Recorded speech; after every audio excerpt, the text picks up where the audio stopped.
اور مسجد نبوی کے واقعے کے اوپر آپ یہاں سیاسی مخالفین کے اوپر ایف آئی آر کاٹتے ہیں.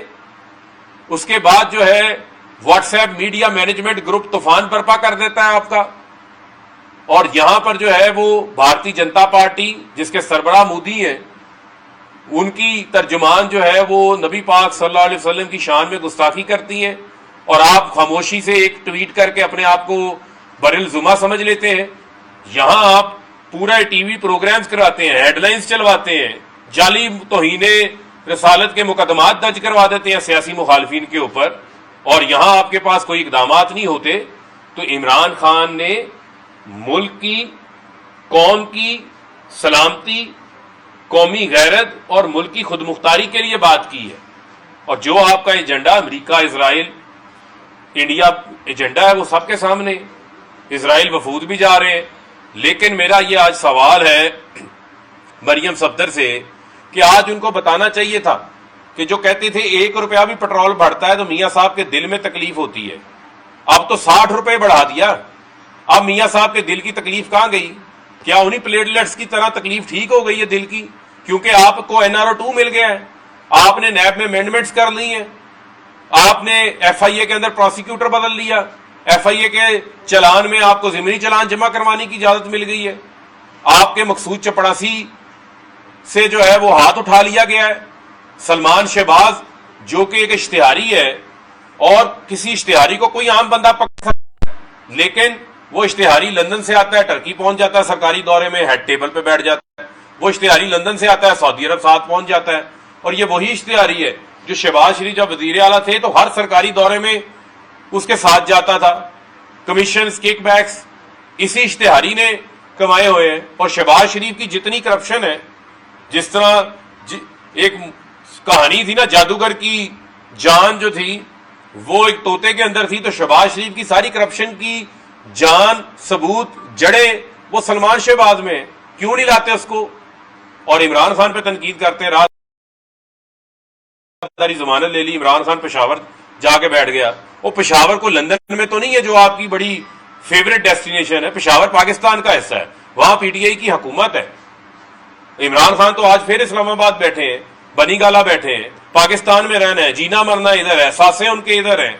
آپ لوگوں کا تو صرف اقتدار پاکستان میں ہوتا ہے، لوٹ مار کر کے پیسہ بھی آپ لوگ باہر لے جاتے ہیں. یہ مریم صفدر نے بھی چلے جانا تھا باہر اگر اس کا نام ECL کے اندر نہ ہوتا. بہت باری منت سماجت کی اس نے بھی باہر جانے کے لیے. اور حسین نواز، حسن نواز وہ بھی ملک سے باہر بیٹھے ہوئے ہیں. سلمان شہباز ملک سے باہر، علی عمران شہباز شریف کے داماد وہ ملک سے باہر.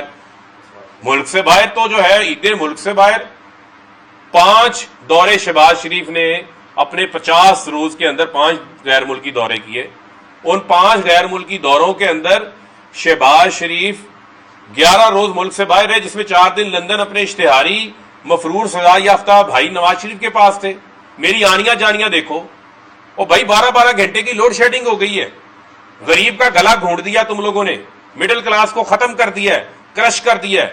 لوگوں کے جو اس مہینے آنے والے بل ہیں وہ پاکستان کی عوام بجلی کے بل ادا نہیں کر سکتی. 45% بجلی بڑھا دی، 8 روپے یونٹ بجلی بڑھا دی، 45% گیس کے ریٹس بڑھا دیے آپ نے، پیٹرول ڈیزل کی قیمتوں میں مزید اضافہ کرنے جا رہے ہیں. اور یہ آ کے مریم صفدر، مریم اورنگزیب بجائے لوگوں کو ان کی تکالیف کے اوپر بات کریں، بتائیں کہ ہم ان کی تکالیف کو کم کرنے کے لیے کیا کر رہے ہیں، یہ آ کے عمران خان عمران خان عمران خان عمران خان. وہ گرو اپ. اب تو آپ کو غلامی والا اقتدار مل گیا ہے چیری بلاسم کو. پہلے بھی آپ نے کوئی 2 ماہ کا حساب نہیں دینا، آپ نے 40 سال کا حساب دینا ہے. لیکن یہ 2 ماہ میں تو جو آپ نے حشر نشر کیا ہے وہ آپ کے 40 سال کے اوپر بھی بھاری ہے. اس کا تو حساب دینے کو آپ تیار نہیں ہے. کوئی ایک لفظ بھی بتا دیں. مہنگے بجلی گھر انہوں نے لگائے، پالیسیز ان کی خراب تھیں. IMF کے پاس ملک 22 بار پہلے جا چکا ہے، جس میں سے 6 بار پیپلز پارٹی جا چکی ہے، 4 بار نون لیگ لے کے جا چکی ہے. ملک کو بینک ڈیفالٹ پہ ہی لے کے گئے. ہمارے دور میں ایکسپورٹس بھی بڑھ رہی تھی، انڈسٹریلائزیشن بھی ہو رہی تھی، کسان کو اضافی پیسے مل رہے تھے. آج کسان اپنی گندم نہیں بوجھ سکتا، نہریں بند پڑی ہیں، پانی اس کے پاس موجود نہیں ہے. آج کسان کو کھاد اویلیبل نہیں ہے، DAP کھاد بڑھتی جا رہی ہے. اصل ایشوز کے اوپر ان کی توجہ نہیں ہے، ترجیحات میں ان کے شامل نہیں ہے. لیکن ان کو فکر ہے آڈیو ٹیپس کی. وہ جعلی آڈیو فیکٹری مریم صفدر نے لگا رکھی ہے. کبھی یہ رانا شمیم کی آڈیو، ثاقب نثار کی آڈیو لے آتی ہیں، کبھی یہ جج ارشد ملک مرحوم کی کو ویڈیو لے آتی ہیں، کبھی جو ہے یہ کسی اور کی آڈیو لے آتی ہیں. وہ بھئی جو آپ کی اپنی آڈیوز آئی ہیں، جو آپ نے تسلیم کی ہیں کہ وہ آپ کی آواز ہے، کہ اس کے اشتہار بند کر دو، اس اینکر کو نکال دو، اس چینل کے جو ہے وہ اس کی آواز دبا دو، کیونکہ یہ ہمارا سیاہ کاریوں کے اوپر، ہماری کرپشن کے اوپر پردہ نہیں ڈال رہا. اور میں بڑی میڈیا مینجمنٹ کرتی ہوں. میڈیا مینجمنٹ آپ کی ہمیں نظر آ رہی ہے. جو میڈیا مینجمنٹ آپ کی بنیادی طور کے اوپر مریم صفدر نے اس ملک کے اندر فساد اور جھوٹ پھیلانے کے علاوہ کوئی کام انہوں نے نہیں کیا. اور عمران خان فوبیے سے باہر آئے، اب عوام کو ڈیلیور کریں، بتائیں عوام کے لیے آپ لوگ کیا کر رہے ہیں، عوام کو آپ کیا سہولت دے رہے ہیں. اور یہ کہتے ہیں جناب کہ گرینڈ الائنس بنا لیں. گرینڈ الائنس تو پہلے بنا ہوا ہے. گرینڈ ڈائلاگ کرنا ہے، چوروں کا ڈائلاگ تو پہلے ہی ہو گیا ہوا ہے. یہ جو گرینڈ ڈائلاگ کی بات کر رہے ہیں، 13 جماعتیں ساتھ بیٹھی ہوئی ہیں. اب کون سا گرینڈ ڈائلاگ رہ گیا؟ گرینڈ ڈائلاگ ہو گیا کہ پاپڑ والے کے کیس نہیں پوچھے جائیں گے، فلودے والے کے کیس نہیں پوچھے جائیں گے، مقصود چپڑاسی کے کیس نہیں پوچھے جائیں گے، اور الیکشن کمیشن میں ممبران اپنے لگائے جائیں گے، اپنے امپائرز کھڑے کر کے جو ہے وہ انتخابات میں دھاندلی کریں گے. یہ 5 اراکین کا جو نوٹیفکیشن نہیں کیا گیا، یہ بائی ڈیزائن ہے. اب الیکشن کمیشن کے پاس اختیار ہے کہ وہ آئین کو ری رائٹ کرے. آئین کے اندر کوئی ترمیم ہونی ہے، وہ پارلیمنٹ نے کرنی ہے، 2/3 اکثریت سے کرنی ہے.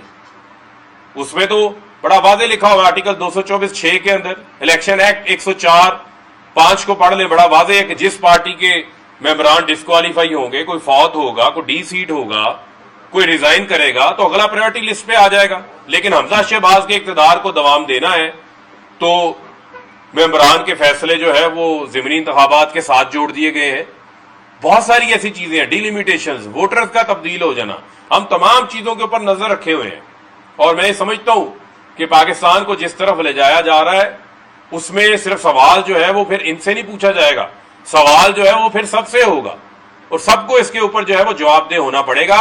لہذا پاکستان کی عوام کا موڈ دیکھے، ان کی ترجیحات کو دیکھے. پاکستان کی عوام فوری انتخابات چاہ رہے ہیں.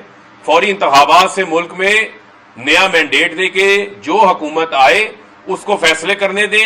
وہ معیشت پہ گرینڈ ڈائلاگ کرے، وہ پاکستان کی سٹیبلٹی کے اوپر گرینڈ ڈائلاگ کرے، اور فیصلے کرنے کا اختیار بھی انہی کے پاس ہونا چاہیے. جی صاحب یہ بتائیں، کبھی آپ نے بات کی بی جے پی کی جو ترجمان کی جانب سے جو بیان آیا اس پر موجودہ حکومت نے ابھی تک جو یہاں پر بھارتی ترجمان ہے ان کو یہاں سے منتقل کرنے کے بارے میں کوئی اقدامات یا کوئی بیان کیوں نہیں دیا؟ جب آپ کی حکومت تھی 3.5 سالہ، تو اس وقت بھی فرانس کا جو معاملہ بنا تھا، جب گستاخی رسول شروع کی گئی تھی تو ملک میں ایک انتشار سا پھیل گیا تھا اور اس میں کشیدگی حالات تھے. تب بھی فرانس کے سفیر کو یہاں سے منتقل نہیں کیا گیا تھا. تو آج پھر آپ یہ کس طرح ڈیمانڈ کریں؟ نہیں، دیکھیں بنیادی طور پہ میں نے پھر کہا، میں نے کسی سفیر کو دخل کرنے کا نہیں بولا. میں نے کہا جو آپ نے فیصلہ کیا، پہلے انہوں نے ایک فیصلہ کیا کہ ہمارا یہ فیصلہ ہے، کابینہ کا فیصلہ ہے کہ جب تک بھارت اپنے متنازع اقدامات کشمیر کے حوالے سے نہیں لیتا، ہم نے اپنے تعلقات ڈاؤن گریڈ کیے ہوئے ہیں. ہمارا فل ایمبیسڈر وہاں پر نہیں ہے، ہمارا ٹریڈ کونسلر وہاں پہ نہیں ہے، تجارت ہم نہیں کریں گے. ہمارے پر دباؤ نہیں تھا، ہم نے تجارت نہیں کی. جب تجارت نہیں کرنی تو ٹریڈ کونسلر تعینات کرنے کا کیا مقصد ہے؟ اس کو واپس لیں.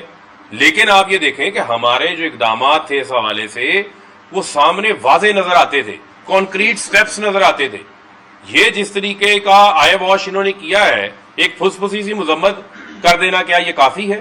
اور مجھے آپ صرف میرا جو سوال ہے بنیادی طور کے اوپر کہ سفیر کو نکالنے کا یا نہ نکالنے کا مطالبہ ہماری طرف سے نہیں آیا تھا.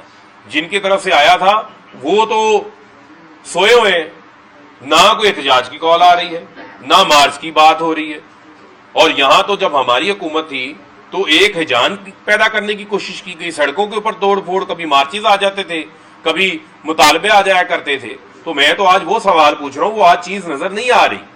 تو بنیادی طور کے اوپر ہم چاہتے ہیں کہ ہمارا ملک جو ہے وہ سٹیبل رہے. ہم نے اپنے ملک کا نقصان نہیں کرنا. ہم نے اس کا ایک رائٹ راستہ اختیار کیا تھا، اس کے اوپر ہم نے نتائج ریزلٹس بھی حاصل کیے. لیکن یہاں سے جس قسم کا ایک ایسا کمزور